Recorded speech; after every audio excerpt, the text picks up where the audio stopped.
get a balance of what's in the checking account. I had a meeting with Ann Fogarty France before she left her position, and she said we should probably get that at every meeting. Any chance we could do that? So it should be in here on the first page if you look at line 82. This is my copy. That was mine, but it should Be 86, right? Yeah, that was 2018. As of 5/31/2019, line 86, the amount in the bank was $410,491. That was May? That is May 31st of 2019. Yes, line 86 is Oh. what's. Okay, 86. And how much is left to spend? I mean, because we're not going to actually spend all of that, correct? no.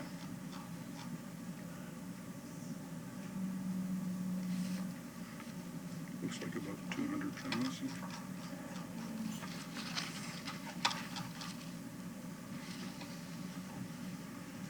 Plus the reserves. I know we're not going there. There you go. You want to wish anything? Fireworks. So your question is, how much do we have that we don't believe we'll spend by Right. September 30th? Right. Okay.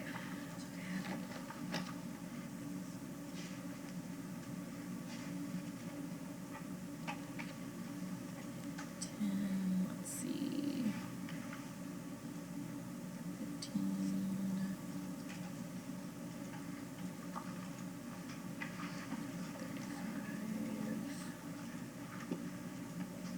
35,000. Okay. We get that every meeting, please? Because Yes. that's a moving target.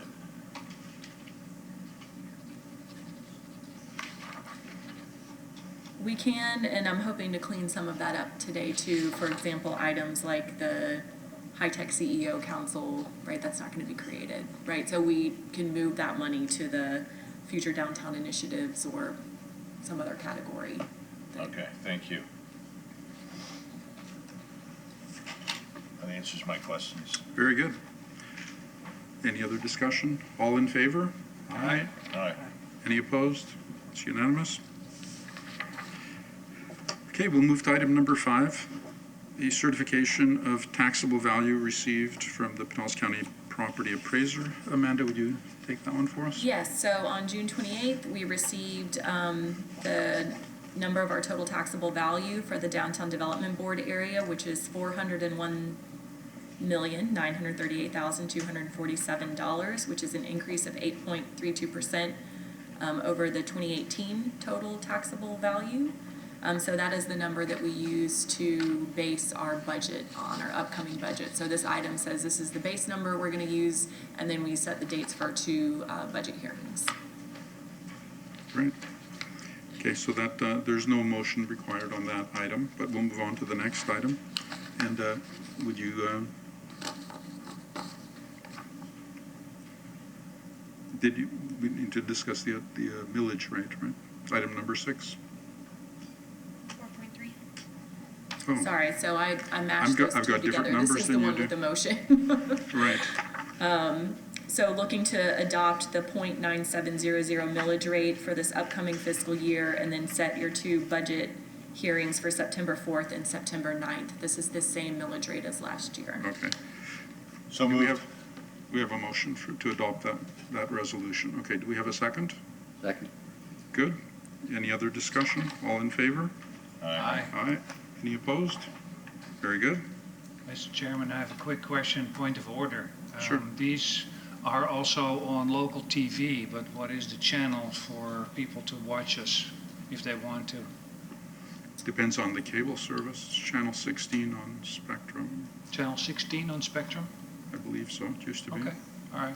But it depends on which service you It use. would be good if we announced this at the beginning of every meeting so people can actually turn on their TV and see what's happening.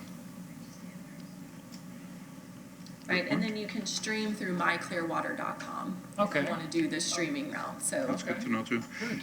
Maybe we should have that as something we announce regularly as well. Start of every meeting, if you want to see this, See, it's, okay, good. Very good. Right, so on your mobile device, it's mobile friendly, the myclearwater.com, or any device that has access to the internet. Very good. Okay, we'll move on to item number 7, and that is to set minimum reserves for the fiscal year 2019-2020 in our budget.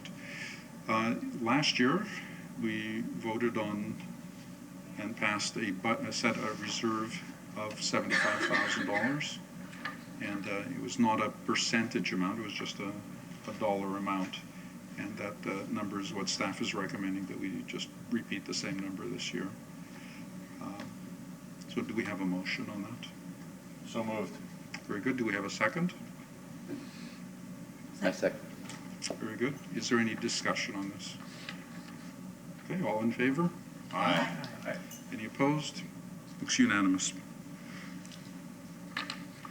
Okay, we'll move on to item number 8. And Amanda, would you discuss that one for us? Yes, so this is our second time doing the holiday extravaganza special event series that happens for 6 weeks through November and December. And last year, the Downtown Development Board used funding for events in Station Square Park to support the 2 movies that we had during the holiday season.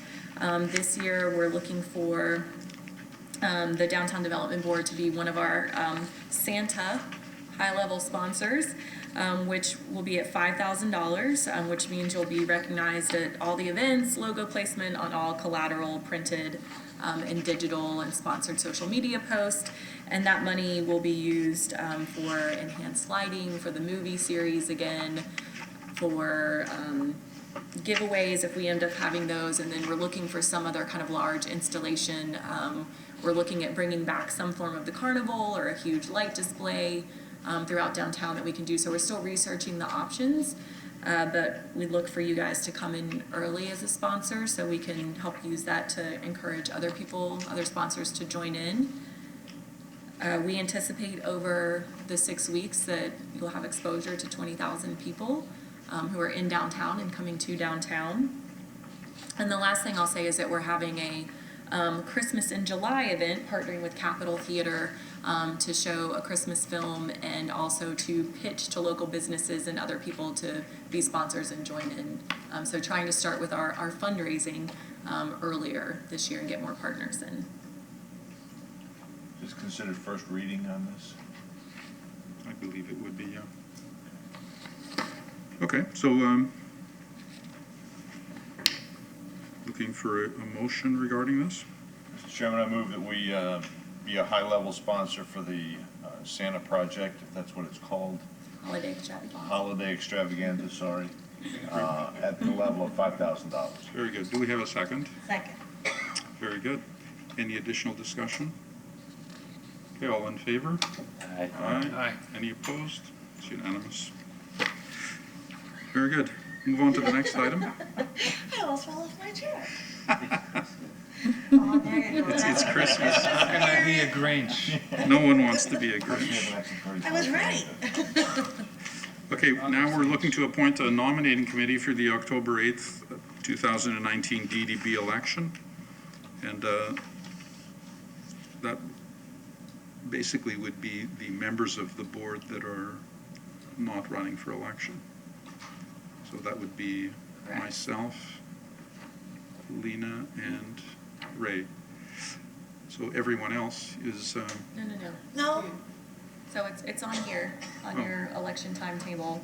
All members are eligible except our chair, Mr. Showerman, and Ms. Teixeira. oh, I almost excluded you. Okay, so everyone else, Those are eligible to be on the nominating committee? yes, Yes, and are hereby appointed. you are welcome to join the nominating committee. Okay. So I don't think we need a motion for that, right? We can just, We do need to know who will serve on the nominating committee. I think by default, everyone except the three people running.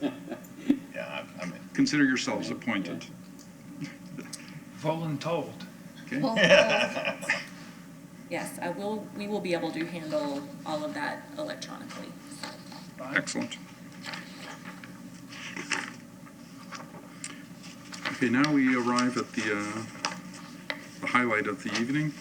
That's the presentation of post-event reports and the fiscal year 2019-2020 funding requests. These will consist of a 3-minute presentation followed by questions. Board members are reminded to keep questions brief, and we're also asking the presenters to keep their presentation to 3 minutes. Okay, and we'll begin. Post-event report for Downtown Clearwater Craft Beer and Music Festival and the funding request for this coming year. Eric Sullivan, Clearwater Downtown Partnership. He's not here. Do we have a presenter? He's not here. He's not here. Right. Okay. Well, let's move on to the second one. Perhaps he will make an appearance before we're done. Item number, or B, funding request for the Clearwater Jazz Holidays, Steve Weinberger and Gary Hallis. Good evening, everybody. Hello. We are very grateful for the Downtown Development Board's support of the Clearwater Jazz Holiday tradition over the years. We have submitted a similar funding request to last year, which was a $2,500 request in exchange for entertainment and sponsorship benefits that are afforded to the Downtown Development Board in promoting downtown. It's a big year for the Clearwater Jazz Holiday. As many of you know, it's our 40th anniversary. We are excited. We've just released our lineup, which is available online at clearwaterjazz.com. We've got a lot of wonderful names, a very diverse lineup, and we're expecting another diverse crowd. We had about 37,000 people attend Clearwater Jazz Holiday in 2018, and we're hoping to exceed those numbers in 2019. The event is made possible by the support of many people and institutions that believe in the tradition and help extend the economic reach and the cultural reach that happens, not only at the festival, but throughout the entire year with education and outreach programs that the festival supports. So we're here to ask that the Downtown Development Board adopt the funding request that was submitted this year. Again, similar benefits in place, similar amount to last year. Okay. Any questions, anyone? Are we voting tonight or? No. Just hearing? We're just hearing. No questions, anybody? Okay. Questions? Keep up the good work. Thank you very much Thank for the you. consideration and appreciate all the support. Thank you. Event. Okay, post-event report from the DCMA and funding request for the coming year. Carolyn Bradham. Welcome, Carolyn. Hello. Okay, well, let's see. We've got a few great events that we've just completed.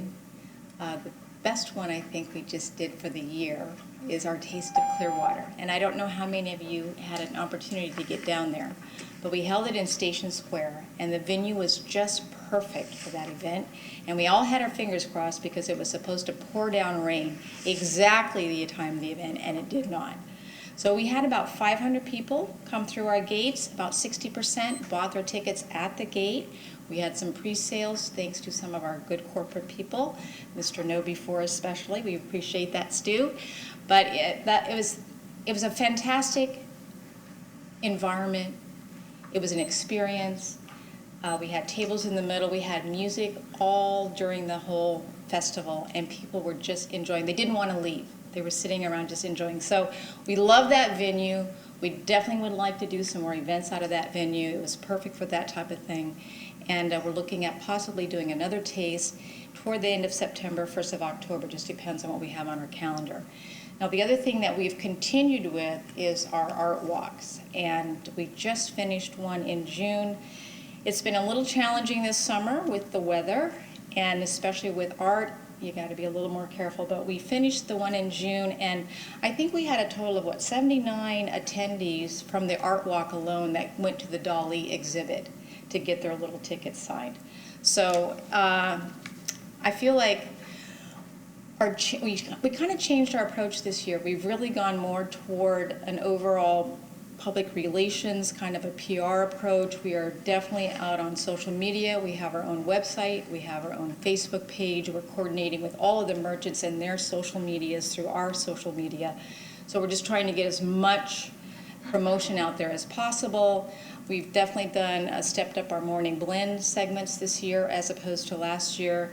And the interesting thing is Whether 50 people show up or 500, the perception is there's a lot of things going on in Clearwater, and we couldn't be more excited about that. So we're going to continue with kind of our plans that we had for last year into this year, and I think the one thing we want to focus on coming up is how to get more of the art type of things down here. That seems to be a real positive draw. I mean, the last one that we had, I had people eating in my restaurant. I had other artists that had come down to do the art walk just to kind of see what was going on. In fact, I sent a couple to you, Lena. They wanted to know if they could participate. So they're coming from Pinellas, they're coming from Tampa, they're coming from other areas that, you know, aren't necessarily right next door to us. So I feel like we are gaining some ground in getting people through the Tampa Bay starting to come down to Clearwater. And I think the other thing with the merchants this year is there seems to be a little more cohesive group. A lot of the merchants participated with the Dali exhibit in terms of if you show up with a ticket, we give you a discount for going there. And I definitely had people show up with their tickets that wanted their Dali discount. And then from within the merchants, we were also promoting the things that were going on downtown. Every merchant had things to promote the Dali. I mean, I had people down, they'd come in the restaurant, and I know other restaurateurs were doing the same thing. I know Lena does it too. It's like, oh, you're down here, you should get down to the Dali to go see something. So it's been a good year. Very good, thank you. Any questions? Anyone? Okay, well, we have your submission, so. Thank you very Consider much. it. Appreciate your Thank you. time. Very good. Now we're going to go on to a post-event report for the festival series and a funding request for the 1920 year. The festival series, Brianna Hoskins, welcome. Hello. Hi. Hello. I just want to start out by saying thank you for your support for last year. The 2018-2019 season, we saw great success. We had about 30,000 people, or just under 30,000 people, come through downtown for those 8 events, including Miracle on Cleveland Street, Cruising at the Capitol, our classic car event, and 5 Blast Friday events, and our first ever Ruth Eckerd Hall Arts on the Road Children's Art Festival. So we had a really good season last year. We're looking to continue to do something very similar for this upcoming year. We are looking to host Miracle on Cleveland Street again, 5 Blast Friday events, and a signature event. We're going to try to host another Cruising at the Capitol is what we're trying to do. Of course, with the changing atmosphere with downtown at the Harbor View Center, we're just looking at different ways to maneuver that so we're able to still kind of get the same atmosphere.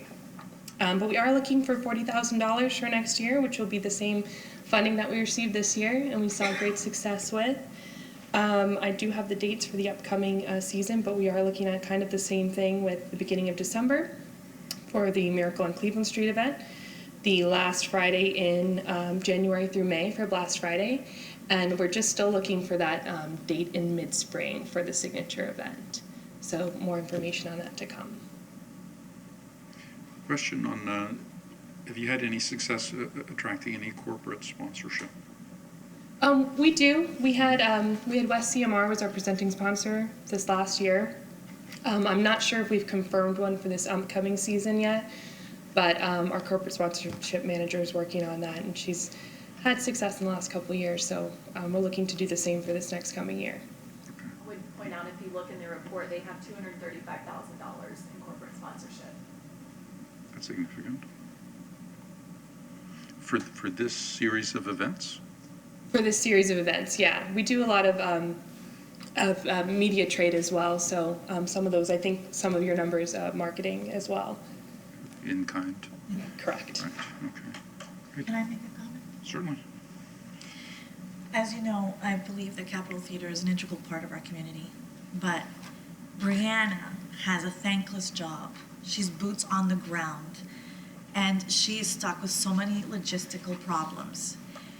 And she doesn't just stay in her bubble and deal with only what's going on in Capitol Theater. She's a very active member of the community, and she has saved our DCMA events with her expertise. So I cannot pass up this event, this opportunity to thank you for all the countless hours and guidance you have, because she's such a logistical expert. And if it wasn't for you, we would be floundering. So thank you so much for your countless hours of volunteerism. She is the picture of volunteerism. Thank you, Lena. That was really good. Dittos. Thank you. Thank you. Thank you. Comment? Yes, certainly. Thank you. First of all, I think they need to resubmit the application because it says Susan Crockett, acting CEO. So I would like to congratulate her on becoming the permanent CEO of Booth Eckert Hall. But more importantly, when you look at the expenses and the revenues, I think the ask is in line. If you take the $40,000 ask, the $240 in sponsorships that they've raised, they're still footing the bill for half of the event. So you know, these festival series are not a profit maker, but not having Blast Friday downtown would not be a good thing. So just a few comments. Good point, Jay. Thank you. Anyone else with a comment? Okay, let's move on. Mr. Frank Chevis is asked to present in August or September because he's out of town. Very good. So let's go to the year-end report from the Jolly Trolley Coastal Route and their new request. Good evening. Good evening.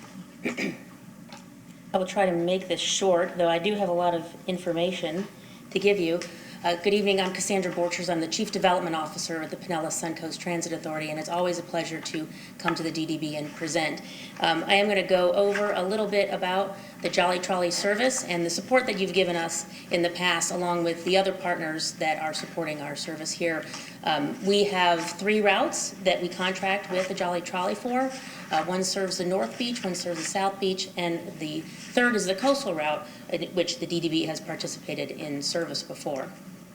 We've made a number of changes over the past few years, improving the service, including a 1-seat ride all the way from Tarpon Springs to the beach, and that happened in February of 2018. In February of 2019, we added a south version of the Clearwater Beach Transit Center at the marina in partnership with the city of Clearwater. We also installed our automatic passenger counters, which I know that this board has been asking about for a number of years. Excuse me, is that the marina down here or on the beach? On the beach. Thank you. So this is a map of the Jolly Trolley coastal route and how it comes into downtown from Dunedin and over to the beach. Again, this is an hourly service at this point, but it does operate 7 days a week and has for the last few years. Our ridership has been growing, especially since we've gone from a 3-day-a-week service to a 7-day-a-week service at a very small change in the cost to the DDB and the contributions to the other partners. I just wanted to point out that we also have started, in partnership with the City of Clearwater, a spring break promotion. This was their 2nd year of the spring break promotion, and we were able this year to further deepen our relationships with the business community by sponsoring some giveaways with the business community, both on the beach and this year also downtown. So we did have a number of signs that we put out for our service in downtown Clearwater, directing people both to the businesses in downtown as well as to the park and ride itself. We had a great increase in the usage of our service, although we changed the number of weeks that the service was operating for the spring break promotion. During those weeks, we had an overall weekly average increase of 56% usage. And that says to me that people are using transit and making it part of their spring break experience. But then it also translates into regular usage of the service, which operates 365 days a year. As I mentioned, we did have a gift card promo giveaway, and a number of downtown businesses participated, and so we were able to use those giveaways to promote not only the service that we were providing, but also the business itself, and so that was a great opportunity for us to partner with downtown businesses. This is a view of last year's contributions from each of the funding partners. You'll see that PSTA pays the vast majority of the service cost for the coastal route, with about 3.5% from each of the city partners, the City of Dunedin, Tarpon Springs, and Pinellas County, representing Palm Harbor, and then the Downtown Development Board has given us about 1.4% of the total cost of the service. This year, we entered into an agreement subject to allocation for a 5% increase every year, and so that is our request for the fiscal year 2020, is a 5% increase for a request of just over $16,000 for this year. We have been able to keep that at a steady increase and just make sure that you have it for your budgeting purposes, something that makes sense for you. So with that, I will take any questions. And there's a lot of slides in a very short period of time. I have a question on the ridership Yes. numbers. So for the slide that you had up had some very large numbers, and it said it was like for 2 months. That doesn't seem realistic. No, that was for the year. That was for the year. I can go back. Those are spring break numbers. No, but yeah, right. Oh, Yeah, we just passed it there. There, you see, yes, so these, for March and April, but so for March and April, we have a promotion that we work with the city of Clearwater, and we give free rides. This year, it was from 3 locations. So one stop downtown at the Old City Hall. Passengers could park there and get on board free. When coming to downtown or from the beach, they could get on at the Clearwater Beach Transit Center on the north side near Barefoot Bay, or at the marina at the beach. And either one of those stops, they could board free. And so people were able to stay on the beach and come downtown or further north on the coastal route, or they were able to park downtown and go to the beach free. And so those are the ridership numbers on the promotional location boardings. So over that 8-week period, 32,000 people got on at one of those 3 stops. When we look at our overall system for the service to the beach, so that includes our South Beach route, which is the Jolly Trolley, which is supported by PSTA and the city of Clearwater, and that goes from Sand Key to downtown. People were able to ride that route. The coastal route, which also comes from Tarpon Springs, which is one we're talking about tonight, going to the beach, but also the Suncoast Beach Trolley, which is operated entirely by PSTA, which goes from St. Pete Beach all the way to Clearwater Beach. And so we have that route. Looking at the ridership from those 3 routes, the Suncoast Beach Trolley from Johns Pass to downtown Clearwater, plus the South Beach route, the North Beach route, and the coastal route, we had almost 230,000 people use those 4 routes during those 2 months. okay. Do you have a number for how many are part of the route that we're talking about here that's being funded here? So with the installation of our automatic passenger counters on the Jolly Trolley vehicles, we installed those just before spring break. And we are still testing those to make sure that they are accurate. But my early numbers show that we are getting about 1,700 riders a day on average using the coastal route. About 10%, about 150 of those are ons and offs within the CRA itself. Good, thank you. That's Nice numbers. we've been looking for that for a long time. I have a question. I'm not Yes. quite sure if you're the right person to ask this question to, but maybe you can lead me to the person that can. For spring break Yes, at the Old City Hall, yes. an artist, actually a couple of artists, did a beautiful installation, I would guess, as a beautiful way to wait for the trolley, promoting the beach, promoting a spring break. I was led to believe that there would be a counterpart on the beach side promoting downtown. I went several times and I did not see that. All I saw was a sandwich board with a post, I guess just a little postcard. So can you explain to me, or can you lead me to the person that can explain how come there was a lapse in there? Because I thought it was a reciprocal thing. So that was not PSTA. I think Amanda might be the best person to answer that question about who. Well, the CRA staff handled this side. Right. And there were other staff, not CRA staff, that were supposed to handle the other side that did not. That's Okay. the short answer. We start meeting with the city staff on spring break about this time of year and formulate a plan for next year. And so we'll make sure that that gets discussed as part of our overall plan. Though we've been doing this for 2 years. We've had clearly a really good kickoff, really good success, and we're hoping that the city of Clearwater will continue to participate.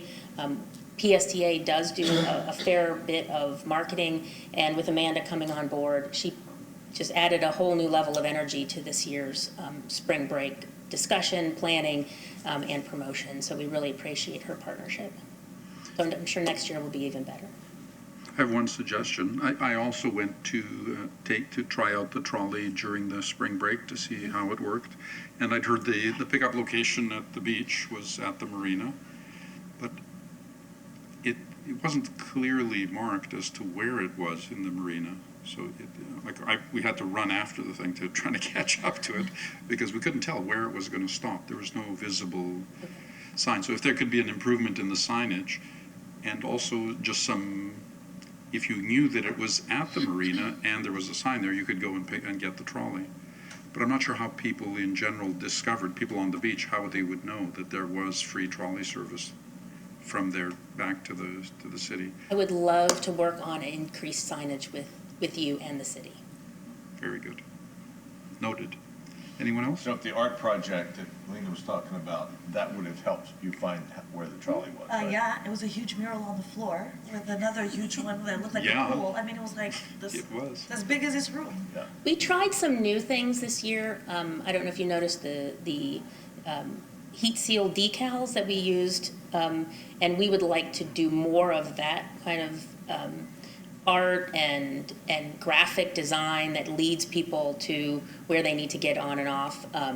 We were hoping for more of those this year, and so I think we're going to put in our budget next year additional ones. And so if anyone here is an artist and would like to help us design something, I would be very happy to accept that kind of assistance.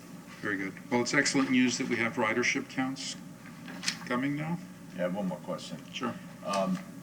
If the 3 other communities put 3.5% into the mix, I appreciate the fact that we don't have to put the same number in there, but if you had 3.5% from us, what else could you do, or would you do?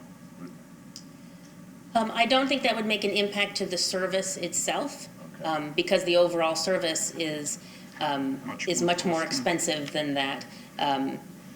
But I do think that if you wanted to do something for the promotion of the service, that would be greatly appreciated. Okay. Great. Thank you. And Thank we you could very certainly, we spend about $15,000 just on the spring break promotion, doing most of that in-house. And so if there were things that it didn't necessarily have to be cash to us, but could be in kind through Amanda as part of the spring break promotion, I think that would be quite valuable. Very good. Thank you. Thank you. Okay, we're on to the last funding request here, Santa and Suds 5K race. Good evening. My name is Pete Scalia. I'm the Executive Director for St. Vincent de Paul Community Kitchen Resource Center. We are the proud owners of the Santa and Suds race. Last year, when I came before you, we had been given this race only a few weeks prior. So there are a lot of questions you had for me I simply didn't have an answer for. We'd never done it. Now that we have 1 year under our belt, I'm prepared to answer any of the questions you have, but one of the good things that have come from this race is that we're using the funds from this race to help us on some of our programs, not necessarily our feeding programs, but currently we have our STARS program, and we have now taken, since March, 12 people off the street. 9 of them have jobs and are still working, and 7 are actually under a roof somewhere. So that's a pretty successful program.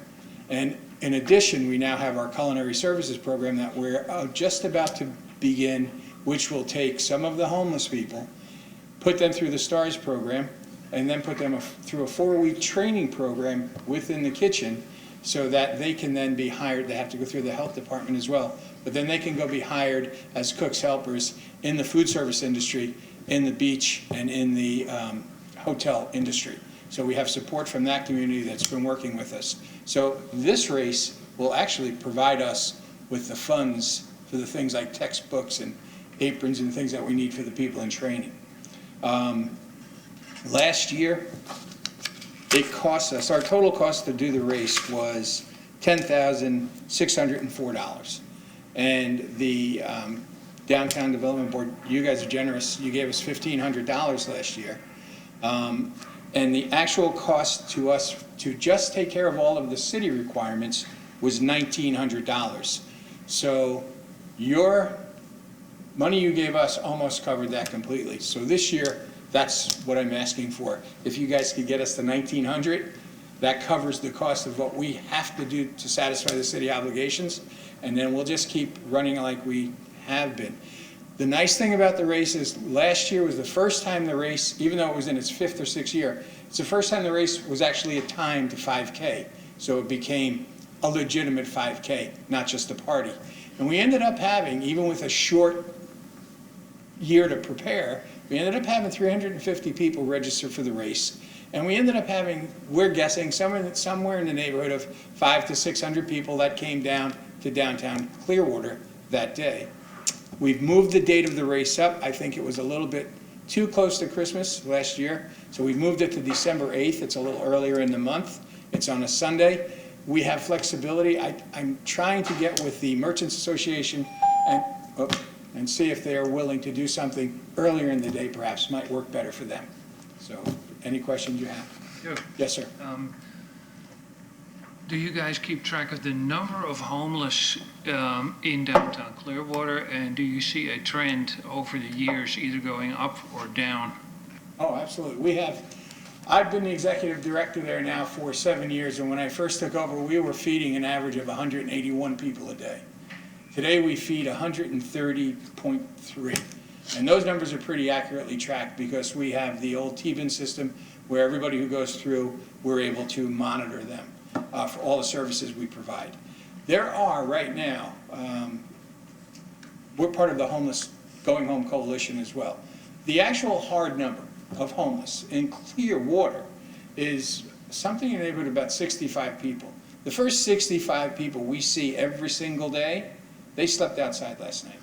We feed more, we feed a lot of the working poor in the community as well. But the actual, for all of the people like you hear about homeless, sometimes it gets lumped in, the working poor somehow get lumped into homeless, but the actual number of people sleeping on the streets, to my knowledge, and I believe the general consensus of everybody in the homeless community is, it's about 65 people. Mm-hmm. Is that all downtown, or is that throughout, is that just downtown or throughout Clearwater? That's just downtown Clearwater area, yes, that's the area that we're talking about. I would say that the beach, Clearwater, not even as far north as Dunedin. And the Gateway? That is the Gateway, yeah, right in the Gateway area, yeah. Mm-hmm. Okay, thank you. Anyone else? Any other questions? Thank you. Very good, thank you, sir. Very good. Well, we breezed through that relatively unscathed. Let's move on to the next item, CRA updates. Our CRA director will lead us through that. Yes, and I'm not going to go into too much detail tonight. I'll say check your email because some people have already heard some of these things. But wanted to remind you, July 25th will be that Christmas in July event at the Capitol Theater where we're showing the movie in the evening as part of fundraising for Holiday Extravaganza. I will also send out our Dreams of Dolly virtual reality exhibition, what the totals were. We had over 4,000 attendees. It was music to my ears to hear Carolyn's Kitchen. Happy that she saw some of those coupons. So we touched a lot of different groups. There's a lot of follow-up to do from that. There are interest from some other museums in going into the second century space. I'll know more about that in the next 2 weeks. And we're also going to meet with the Dolly Museum to talk about another collaboration, one that would be more out in public space that wouldn't require staffing. And most immediately, and Lena is, Councilmember Teixeira is the liaison for this, our virtual reality, our augmented reality, project with USF, 3D Open Access Lab. So she'll be giving regular reports as soon as we get that contract signed, which is imminent. So there's that. We have a bunch going on with our food and drink grants. You are going to get an email from me with the spaces where property owners have pre-qualified, mostly in the bottom of the Nolan, the east side of Station Square. The CRA is going to be hiring a commercial broker to go out and try to find more tenants and bring them into Clearwater. One thing that I noted of the 7 restaurants that we already have open and or funded that are in the process of opening, they either already had a location in Clearwater or the owner lives in Clearwater and very close to downtown. So there are 2 driving factors where we know how to work in this market or I want to be close to my job, right? So other than that, the barriers that I've heard are that shell spaces are very expensive to build out, that the tenants want to see actual construction started on Streetscape Phase 3 or Imagine Clearwater, and then our market has low foot traffic, right? So none of this is surprising, but it just means that we have to work that much harder to get the word out about these spaces that are available. So that's brief, and then I'll save more time for the next item. Great. You can go straight into it. Okay, great. So first of all, it is my job to help you guys be as effective as possible. I take that responsibility very, very, very seriously. This is your public service, it's your volunteer time, and when you walk out of the room, I want you to feel proud of what you're doing here and the time that you've spent. So to that end, I have taken the work plan, I have shortened it down to 1 page, and this would be my recommendation of what we focus on through the end of this year. There are other things in the work plan that have already been accomplished. We sent comments on Imagine Clearwater. We had comments on the permitting process. And so some of these that we've started, the first one, the public relations RFP, the DDB does have to follow the city's purchasing policies. Even if we thought there was a gray area before, in October 1st, state law is going to require it. So I'm working right now with the city attorney's office to make sure we carve out some unique regulations for the DDB and the CRA. For example, right now the city has a food contract that we have to buy food from a particular vendor. So every time we want to buy food from, say, Carolyn's Kitchen or Pour Yours, we actually have to get an exception approved by a deputy city manager. Right, so there's things like that, there's things with public relations, there's things with arts, there's things with events that really the DDB and the CRA need their own rules. They need rules that are unique to their situation. So I say that to say that Rosemary on my staff and I, we are working through this purchasing process to move it along as quickly as possible, but we do have to follow the city's regulations. So there will be funding. The funding that you guys have in this budget year, we will transfer over to a CRA account, right? And then if you want to add more funding in the next year towards PR, that will go in with it too. So that project's not going away, it will be happening. The second one here is originally the strategy was partnering with an educational institution to train high-tech and design workers. After thinking about this, my suggestion would be to host an event with St. Petersburg College and some tech company CEOs to discuss workforce needs and opportunities.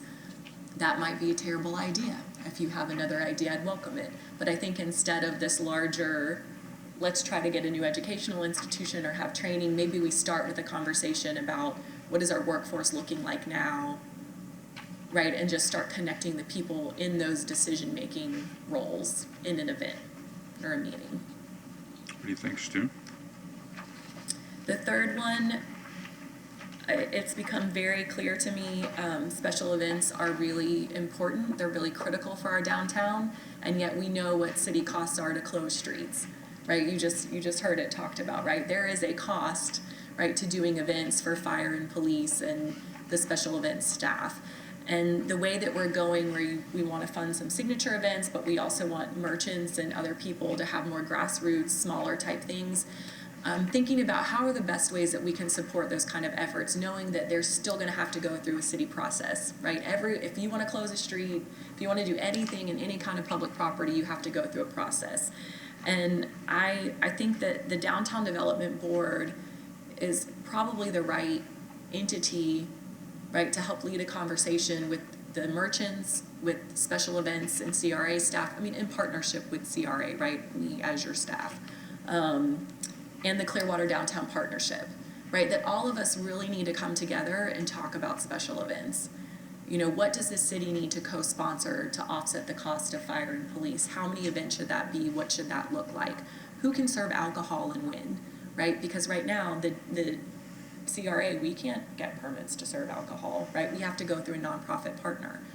So there's just, how do we want to do this, right? And special event staff has been changed around, they've been decreased, right? So they're trying to do more with less people.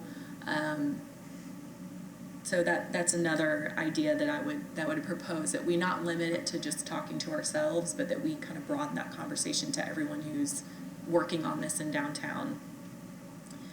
The Art Tech Installations 4.1, that's ongoing, that's our augmented reality. And then the ordinances. And I did have a call with the DDB attorney 2 days ago. She apologized profusely. We're meeting on Tuesday to lay out a timeline that she has said she will commit to. So we are going to have a timeline and a contract, and then if she misses the first deadline, then I have 6 more attorneys ready to call to come and represent you guys, because this has been a little frustrating, and she acknowledged that. But we're gonna sit down and we're gonna have a timeline and deliverables to bring. I'll send you over email. We'll be moving forward in August, right, with updating what the focus and goals are for the Downtown Development Board, and then the election process, which we have to live with for 1 more year. But then it's gonna be changed. Which election? The DDB election. Okay. Right, the paper ballots, where if your signature doesn't match exactly, then your vote doesn't count, and things that have ignored the fact that we're in the year 2019. Can we go back to the DDB attorney for a second? Yes. What's the process for replacing her? I believe it's a simple motion. I mean, I'm not even sure if you appointed her to begin with. I'd have to look back. She's been the attorney for so long that I would have to look through your bylaws and the records to know if it has to be an official appointment or if it's a simple hiring agreement. Is that one of those RFP issues, or? It's such a low amount, I don't believe so, but I would have to check. But I don't think it's an RFP, but I would have to solicit 3 quotes. Okay. So she doesn't have a contract, renewable 3-year or 5-year, any time on her expire, I mean, she's done? Not that I have seen, but remember, I'm 3 days out of Anne Fogarty France leaving, so, and she's been, with us for so long that there might be a piece of paper somewhere that I have not come across yet. Yeah, it just kind of feels like we're taken for granted with respect to her service to us. And if she doesn't get that message, maybe we should deliver it from here with a letter. If you're comfortable that she's going to step up, I'm okay with that. But we're trying to move forward here. People that aren't with us moving forward, we need to change them. Right, and Ms. Winters did apologize profusely, and we are meeting next week, and we're writing it all down and making a commitment. So, because I said the same thing, I'm like, are we not paying your rate, right? If we might not be a priority because you have higher paying projects, or you might be too busy, or, we had a very frank dialogue, and she does want to do this, and she is comfortable, with the rate, and we will put the hours down in each of the tasks and a deadline. And I let her know that, if she can't meet that, then we have other people lined up. Okay. I think you have it under control. Yeah. Okay. Very good. Moving on.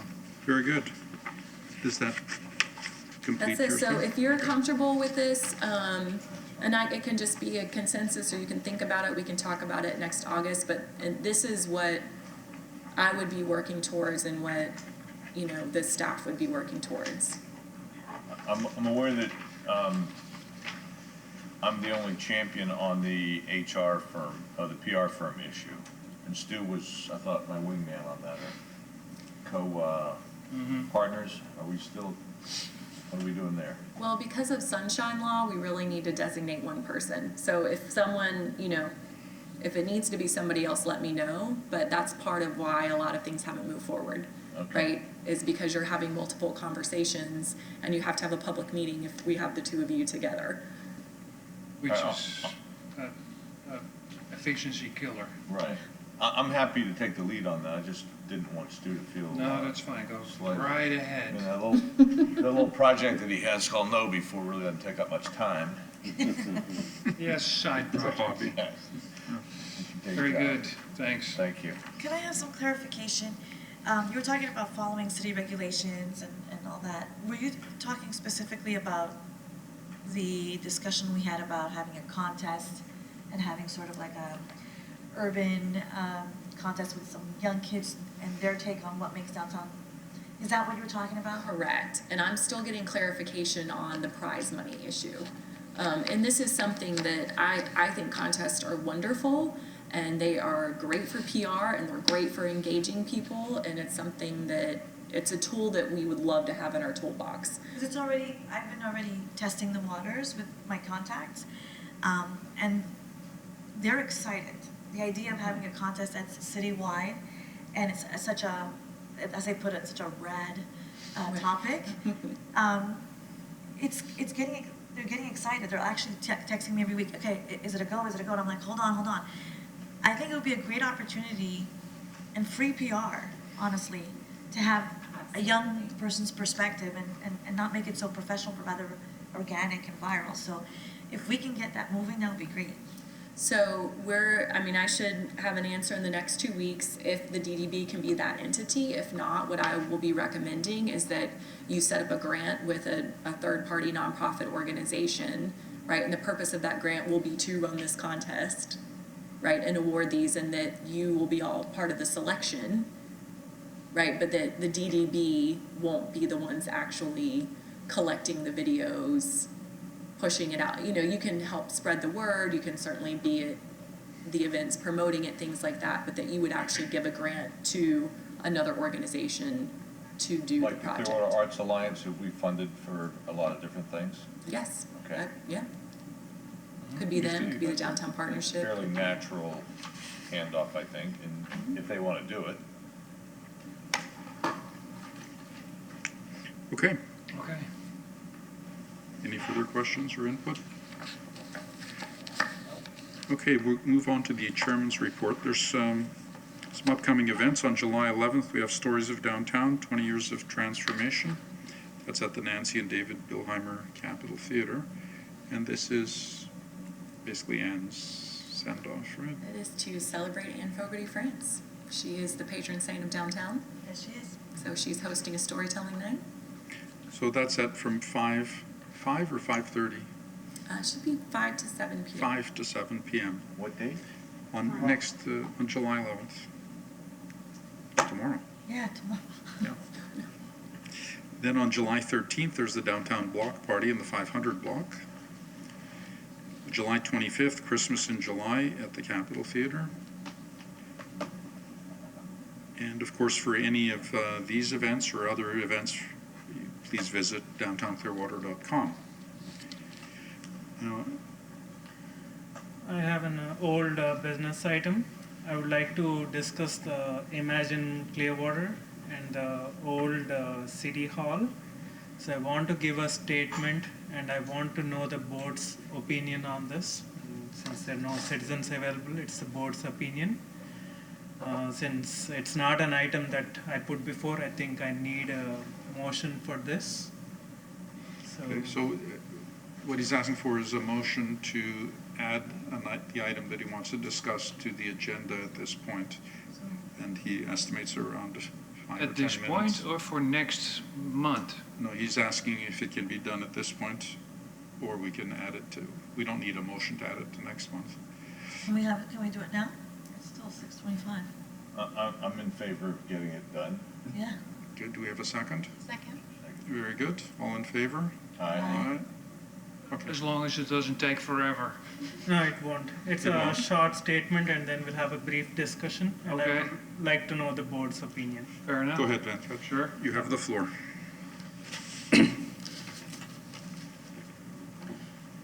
I'm very pleased to see the demolition of the Harbor View building, and looks like the city is on track to complete everything on schedule.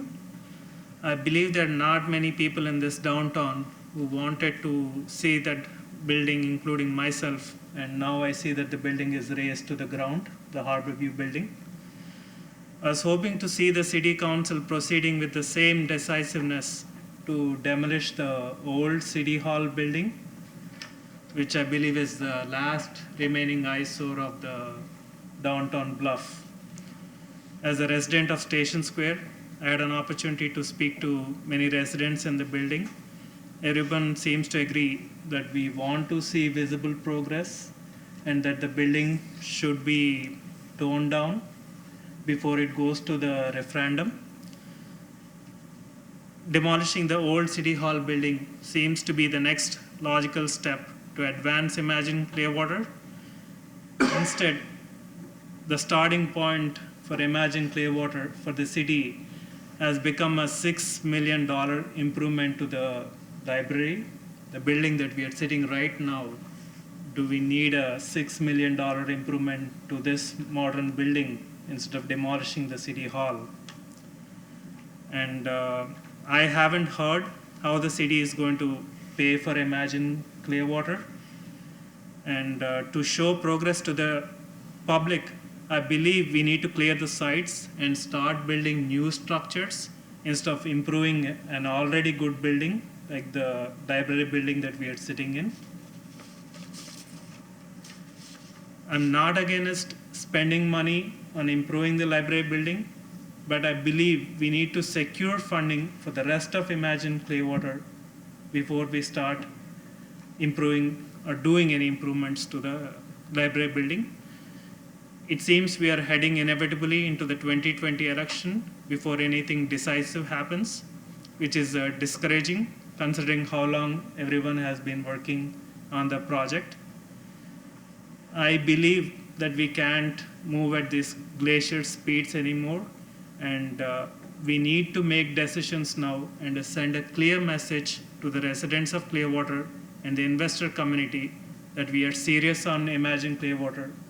We have taken a stand on the old City Hall building, and I would like to propose some discussion and hopefully a motion and a letter of recommendation to the city on what we want to do with the old City Hall building. Do we want to demolish it?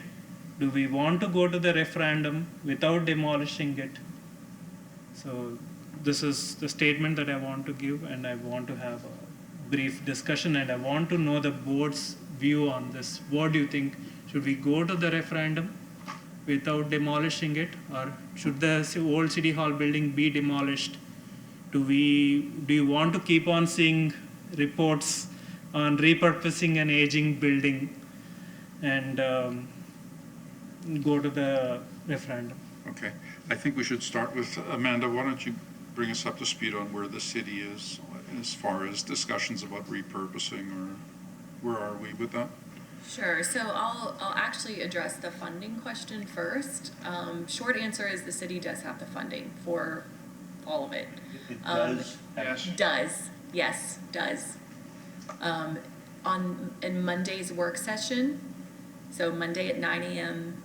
will be CRA, which will be fabulous.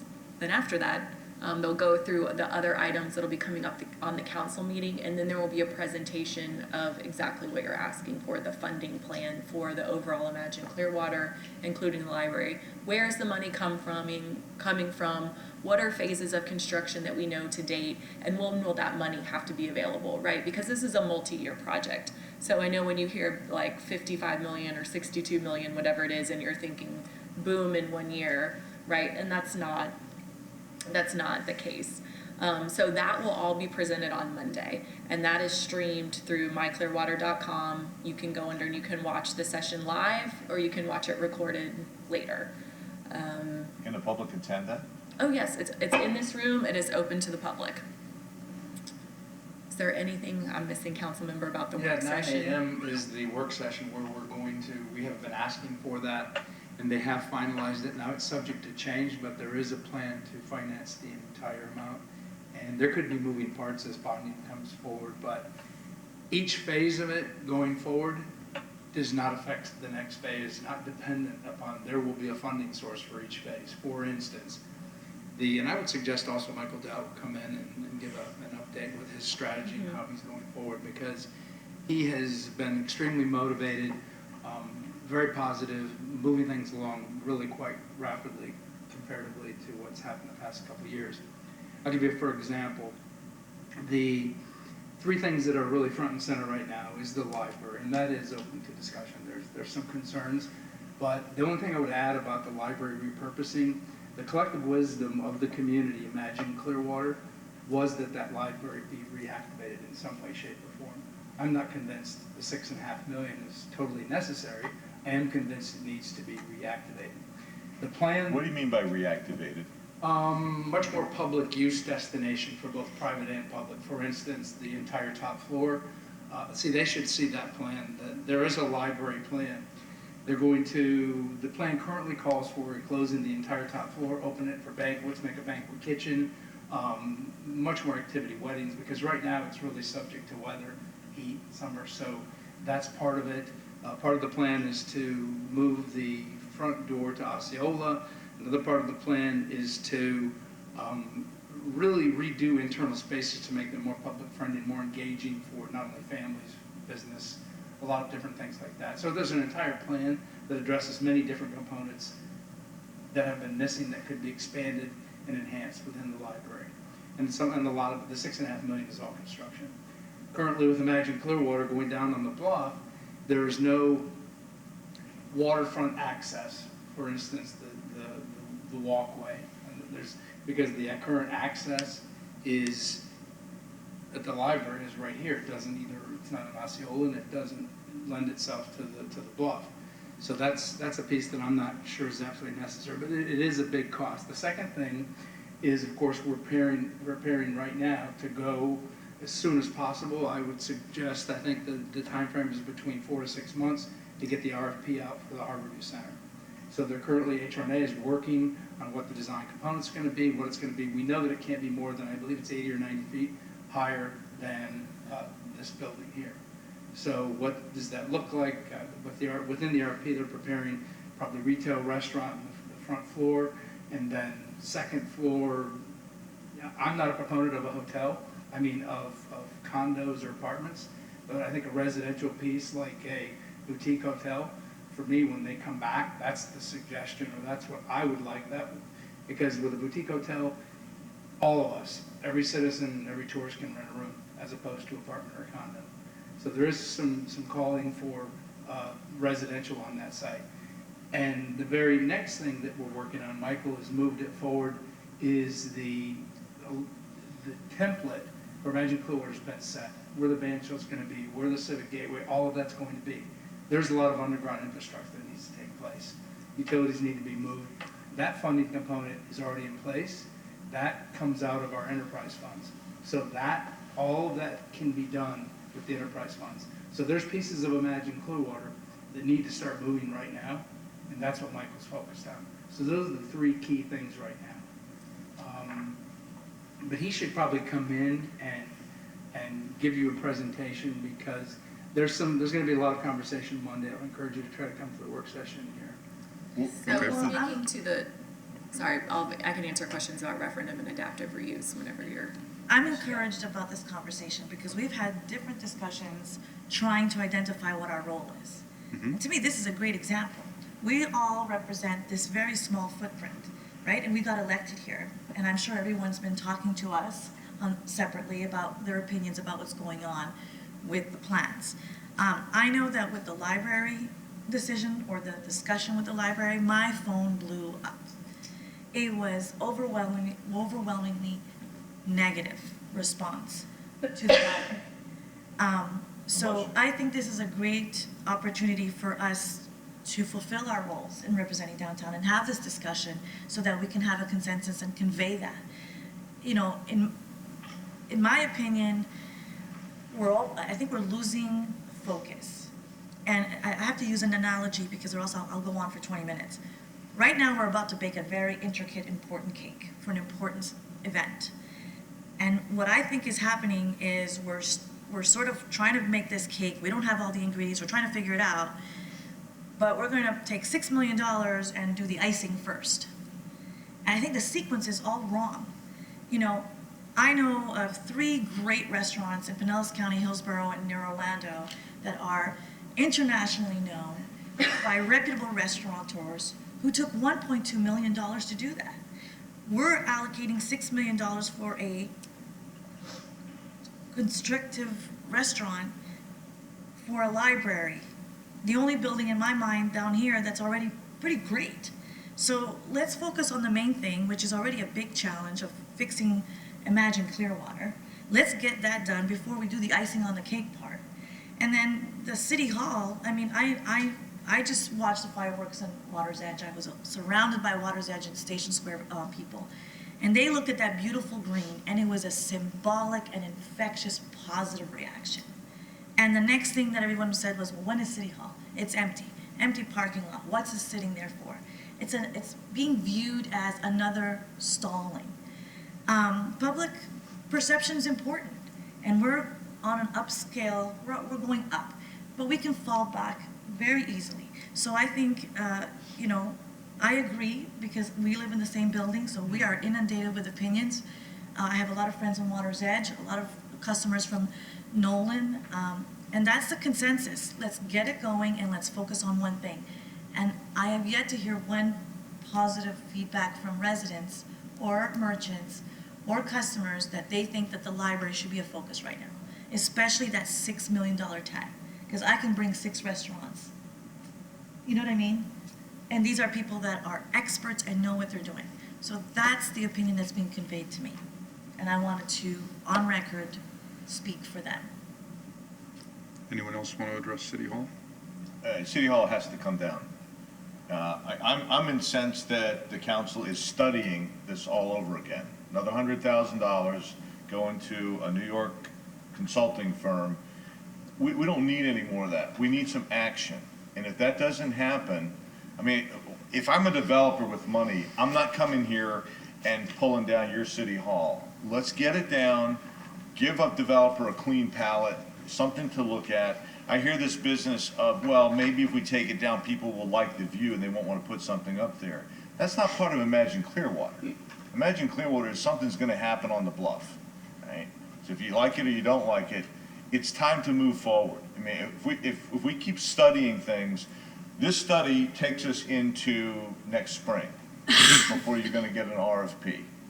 Next spring says then you're into 2021.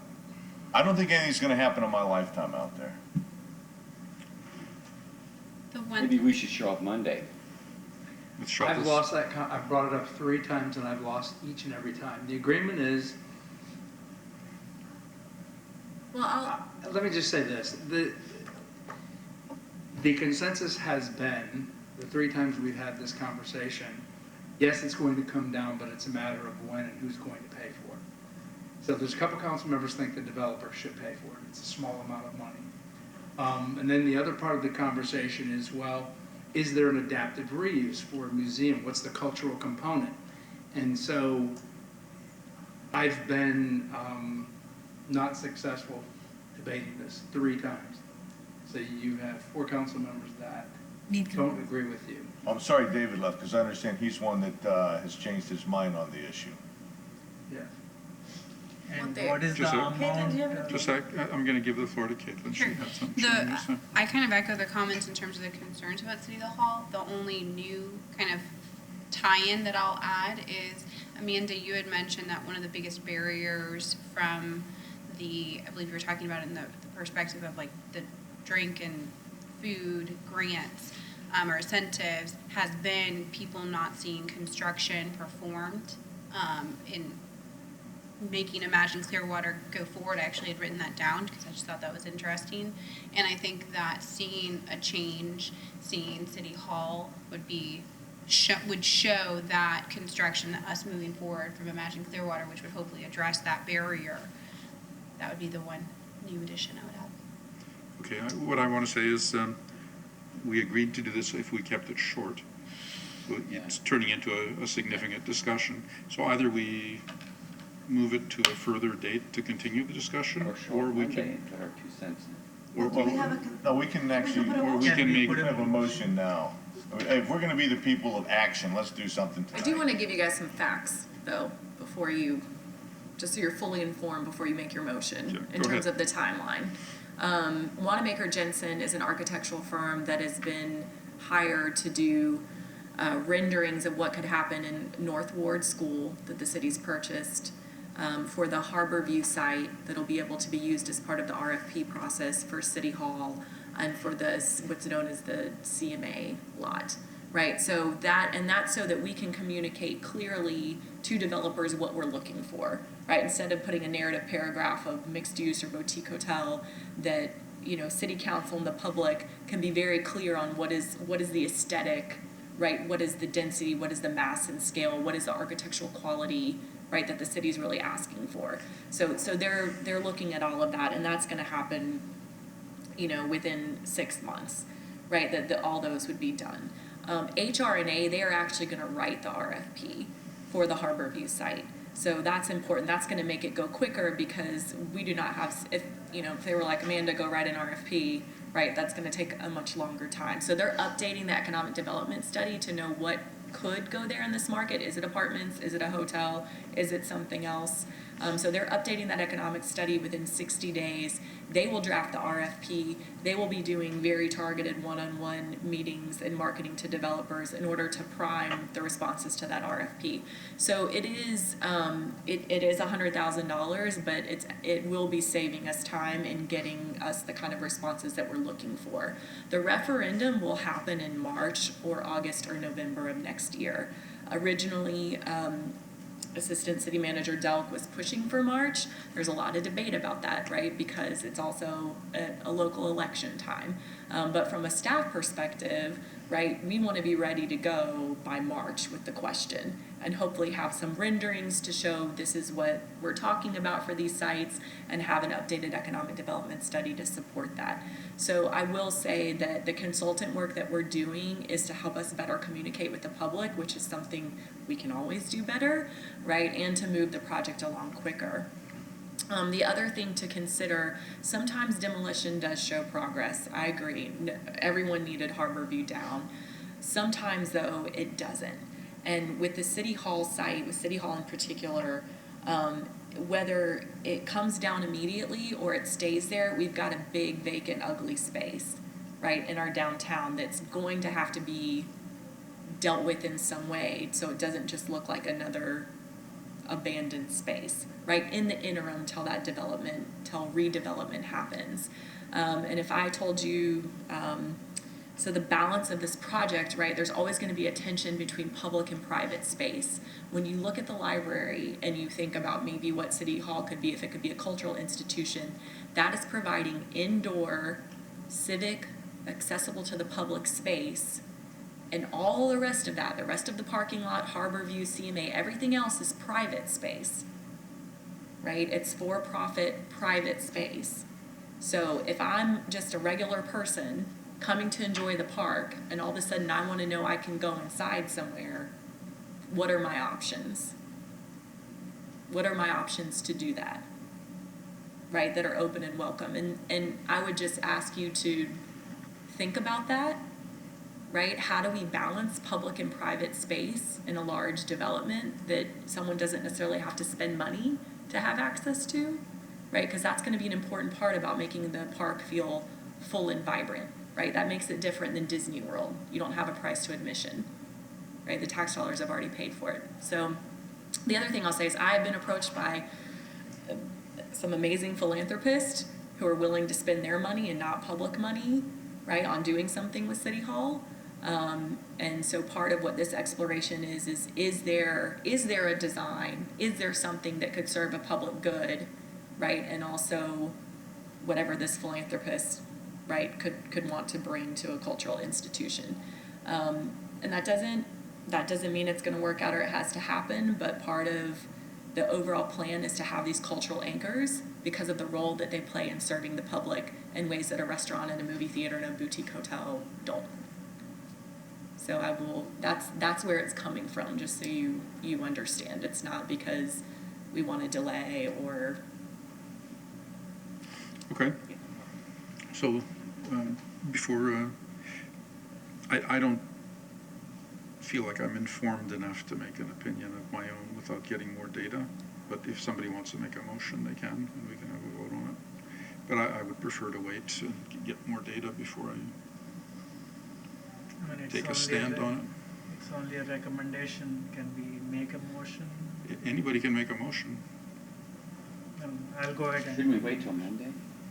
When they, Well, No, You don't you can't wait. I mean, I've if we're already gonna done wait, my research. let's just, Monday's just a few you know, days.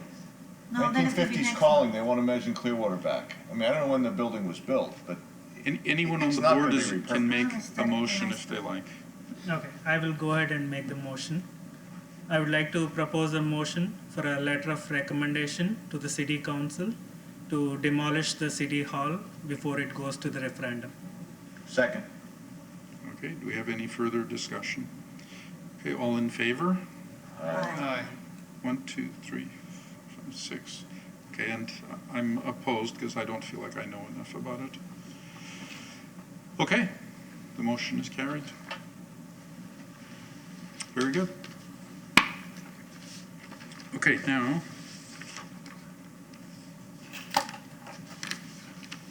we're up to final comments. Ray. Whatever we decide to do, it is nice seeing a lawn there where Harborview was. I have friends in Water's Edge, so I'm up there looking at it, and it does look nice. I feel downtown is moving upwards.